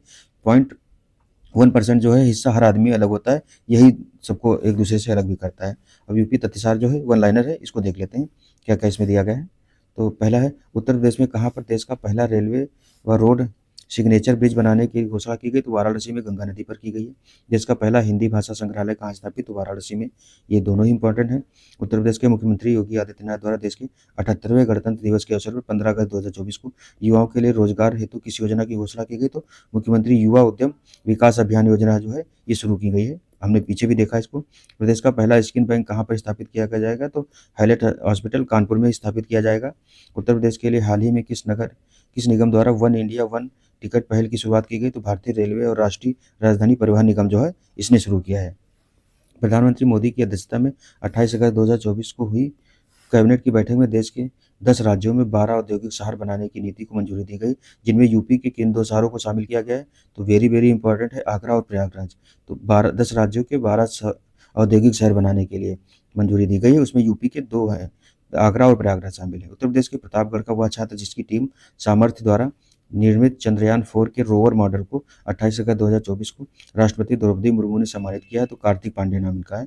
इलाहाबाद विश्वविद्यालय के पूर्व छात्र जिन्हें 16 सितंबर 2024 को कनाडा के टोरंटो में राइटर्स ट्रस्ट ऑफ कनाडा की ओर से $75,000 की राशि का वेस्टर्न इंटरनेशनल अवार्ड 2024 से सम्मानित किया गया है। तो पंकज मिश्रा हैं। इनको कौन सा पुरस्कार मिला है? वेस्टर्न इंटरनेशनल अवार्ड 2024 दिया गया है। और राइटर्स ट्रस्ट ऑफ कनाडा जो है इसकी तरफ से।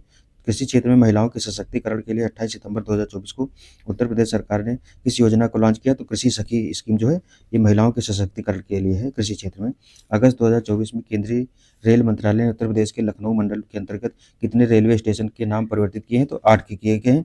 और अमेठी जिले के 8 स्टेशन हैं, ये 8 स्टेशन अमेठी के हैं, इनका कर दिया गया 8 जिले हैं और लखनऊ मंडल के तहत है। 3 सितंबर 2024 को किसी उत्तर प्रदेश महिला आयोग का अध्यक्ष नियुक्त किया गया? तो बबीता चौहान है।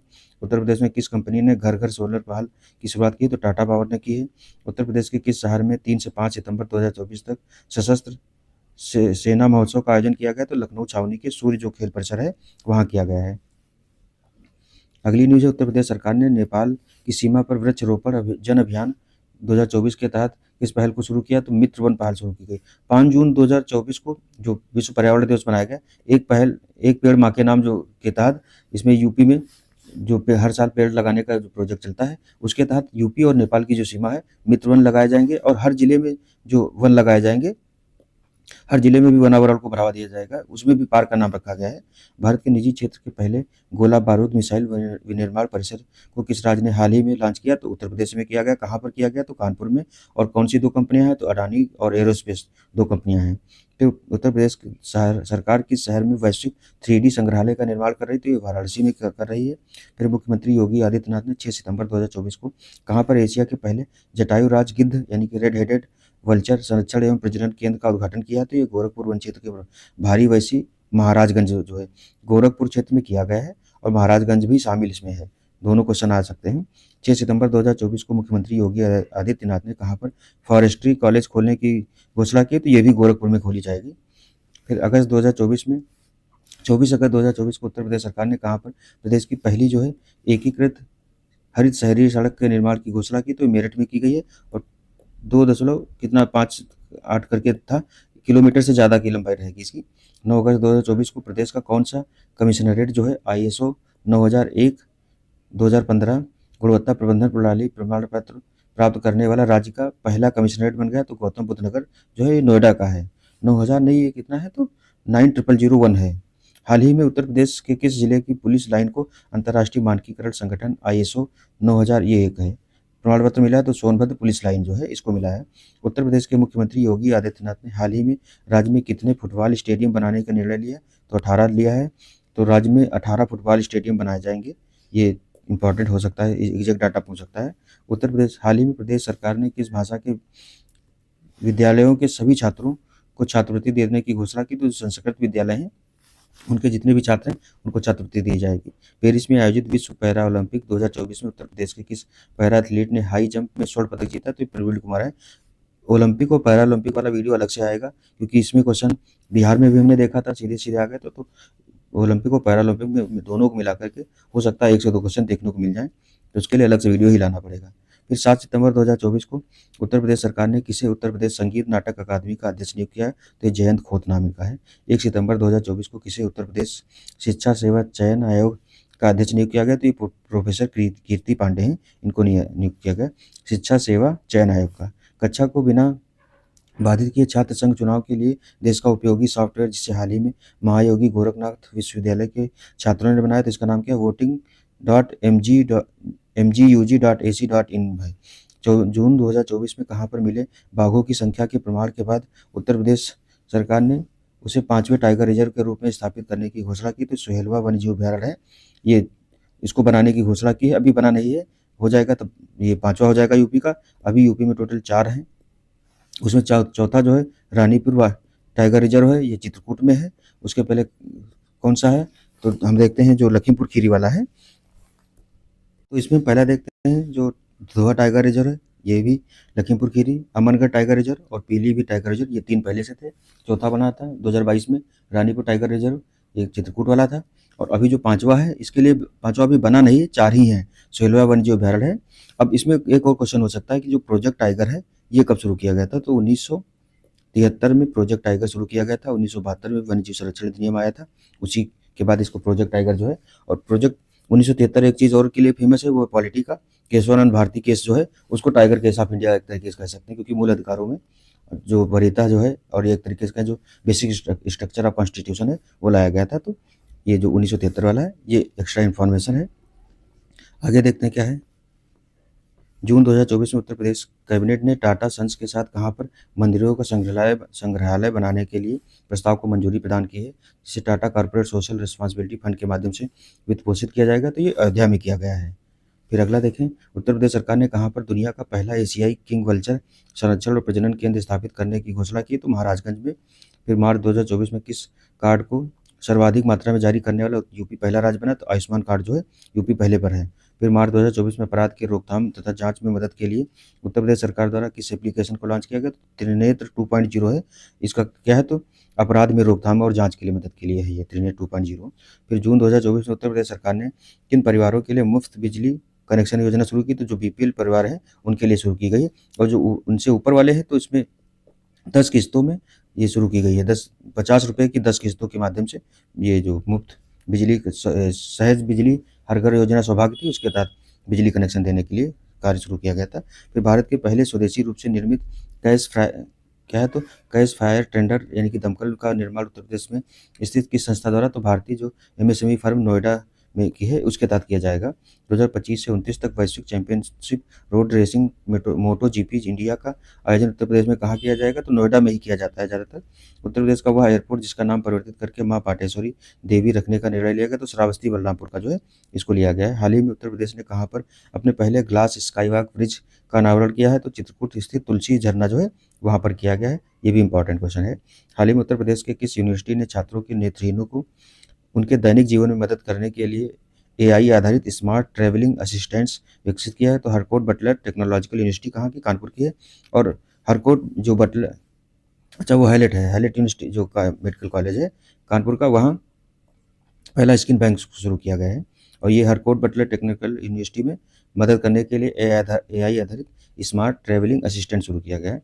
उत्तर प्रदेश के किस स्थान पर स्थित इंडो एशियन उद्यम Indo Asian private limited IRRPL ने भारतीय सेना को 27,000 AK-203 असॉल्ट राइफल सौंपी? तो ये करेवा की अमेठी जो है, जो असॉल्ट राइफल वाला जो आयुध केंद्र है कहाँ? तो अमेठी में ही है, ये करेवा जगह है। उत्तर प्रदेश में सोनिया अग्रवाल ने 7 से 12 वर्ष के आयु के बच्चों का किस नाम से भारत का पहला वित्तीय साक्षरता और उद्यमिता कार्यक्रम लॉन्च किया? तो लिटिल फ्यूचर फाउंडर्स करके किया है। उत्तर प्रदेश में कहाँ पर देश की पहली डिजिटल साइबर फॉरेंसिक लैब की स्थापना की जाएगी? तो नोएडा में की जाएगी, ये देश की पहली है। उत्तर प्रदेश का वह शहर जहाँ देश का पहला बैटरी चालित टावर वैगन बनाया जाएगा तो कानपुर में। उत्तर प्रदेश का वह स्थान जहाँ हाल ही में भारतीय वायुसेना द्वारा भीष्म पोर्टेबल हॉस्पिटल का परीक्षण किया गया तो आगरा में किया गया था। ये क्वेश्चन आ भी चुका है। और भारत ने भीष्म पोर्टेबल हॉस्पिटल जो है इसको कहाँ पर यूक्रेन जो है चार जो हॉस्पिटल है दिए हैं इनको। ठीक है। उत्तर प्रदेश के किस जिले में वेस्ट टू वंडर पार्क बनाया जाएगा तो यूपी के प्रयागराज में बनाया जाएगा। और यूपी दर्शन जो है पार्क वो कहाँ पर है, लखनऊ में है। वेस्ट टू वंडर पार्क कहाँ बनाया जाएगा, प्रयागराज में। उत्तर प्रदेश का वह जिला जहाँ कछुआ संरक्षण केंद्र रिजर्व बनाने की घोषणा की गई तो गोंडा में और सरयू नदी पर। उत्तर प्रदेश के किस जिले में मारुति सुजुकी इंडिया का पहला ऑटोमेटेड ड्राइविंग टेस्ट ट्रैक बनाया है तो अयोध्या में बनाया है। ये और इम्पोर्टेंट हो जाएगा कि अयोध्या में मारुति सुजुकी इंडिया का पहला ऑटोमेटेड ड्राइविंग टेस्ट ट्रैक बनाया गया है। अगला देखें इसमें तो हाल ही में प्रोजेक्ट जो प्रवीण है के तहत उत्तर प्रदेश के कितने छात्रों का कौशल प्रशिक्षण प्रारंभ किया गया तो 61,000 छात्रों का किया गया। प्रोजेक्ट प्रवीण जो है एक यूपी में कौशल प्रशिक्षण को बढ़ावा देने के लिए शुरू किया गया है। उत्तर प्रदेश के किस क्षेत्र में सूखे की निगरानी के लिए वेदर स्टेशन स्थापित करने की घोषणा की गई तो बुंदेलखंड में की गई है। हाल ही में किस कंपनी ने उत्तर प्रदेश के नोएडा में अंतर्राष्ट्रीय फिल्म सिटी के निर्माण का टेंडर जीता है तो ये बेबी प्रोजेक्ट के है। 19 फरवरी 2024 को प्रधानमंत्री मोदी ने लखनऊ में आयोजित ग्राउंड ब्रेकिंग सेरेमनी 4.0 में यूपी में कितने करोड़ रुपए की परियोजनाओं का शुभारंभ किया है तो 10 लाख करोड़ रुपए की परियोजनाओं का शुभारंभ किया है। फिर यूपी का वह जिला जहां 19 फरवरी 2024 को प्रधानमंत्री मोदी ने श्री कल्की धाम मंदिर का शिलान्यास किया था तो संभल में किया था। कब किया था तो 19 फरवरी 2024 को किया था। दोनों में से कोई क्वेश्चन आ सकता है। यूपी में 3D शहरी स्थानिक डिजिटल ट्विन विकसित करने वाला देश का पहला कौन सा शहर है तो ये वाराणसी में किया गया है। 3D मैप बनाया जाएगा वाराणसी का। उत्तर प्रदेश का वह शहर जहाँ रामायण वैक्स म्यूजियम तो अयोध्या में बना है। ये 5 से 7 जनवरी 2024 के बीच उत्तर प्रदेश में कहाँ पर नो योर आर्मी फेस्टिवल का आयोजन किया गया तो लखनऊ में किया गया है। जो जनवरी 2024 में अमेरिकी विमानन का निर्माता कंपनी जो बोइंग ने कलपुर्जों की आपूर्ति के लिए अपना पहला वितरण केंद्र यूपी के किस स्थान पर खोला है तो खुर्जा में खोला गया है। उत्तर प्रदेश का पहला DNA बैंक कहाँ बनाया जाएगा तो BHU वाराणसी में बनाया जाएगा। और एस्टोनिया जो है उसकी तर्ज पर बनाया जाएगा। एस्टोनिया यूरोपीय देश है, वहाँ 2000 में बना था, उसी की तर्ज पर बनाया जाएगा DNA बैंक। फिर अगला जनवरी 2024 में जारी स्वच्छ सर्वेक्षण पुरस्कार 2023 में यूपी के किन 2 शहरों को स्वच्छ गंगा शहर सबसे स्वच्छ गंगा शहर का अवार्ड मिला तो वाराणसी जो है और प्रयागराज, इन दोनों को दिया गया है। जनवरी 2024 में मुख्यमंत्री योगी आदित्यनाथ ने किस शहर में राज्य के पहले फ्लोटिंग वातानुकूलित रेस्तरां का उद्घाटन किया तो प्रयागराज में किया है फ्लोटिंग वातानुकूलित रेस्तरां का। यहीं पर जो यूपी का छठा वो स्टेशन आधारित जो रेस्टोरेंट है उसका भी बनाया गया है। जनवरी 2024 में यूपी के किस धार्मिक स्थल पर बनने वाले हनुमानगढ़ी बेसन लड्डू को GI टैग दिया गया तो अयोध्या का है। GI टैग वाला एक बार देख लेंगे, कोई छोटा वीडियो बना देंगे क्योंकि GI टैग से क्वेश्चन आ जाता है यूपी में। केंद्र सरकार द्वारा वित्त पोषित भारत का प्रथम गौ अभ्यारण्य उत्तर प्रदेश के किस जिले में बनाने का निर्णय लिया गया तो मुजफ्फरनगर के तुगलकपुर गाँव में बनाया जाएगा। तो पहला जो भारत का प्रथम गौ अभ्यारण्य उत्तर प्रदेश में बनाया जाएगा, कौन सा, मुजफ्फरनगर जिला तुगलकपुर गाँव है। ये भी इंपॉर्टेंट क्वेश्चन हो सकता है। उत्तर प्रदेश सरकार ने जनवरी 2024 में किन 2 प्रतिष्ठित हस्तियों को उत्तर प्रदेश गौरव सम्मान से सम्मानित किया तो डॉक्टर रितु जो है वैज्ञानिक हैं और नवीन है ये उद्यमी हैं। उत्तर प्रदेश बजट 2024-25 में कहाँ पर राष्ट्रीय फैशन टेक्नोलॉजी संस्थान के संस्थापना की घोषणा की गई तो वाराणसी में स्थापित किया जाएगा राष्ट्रीय फैशन टेक्नोलॉजी संस्थान।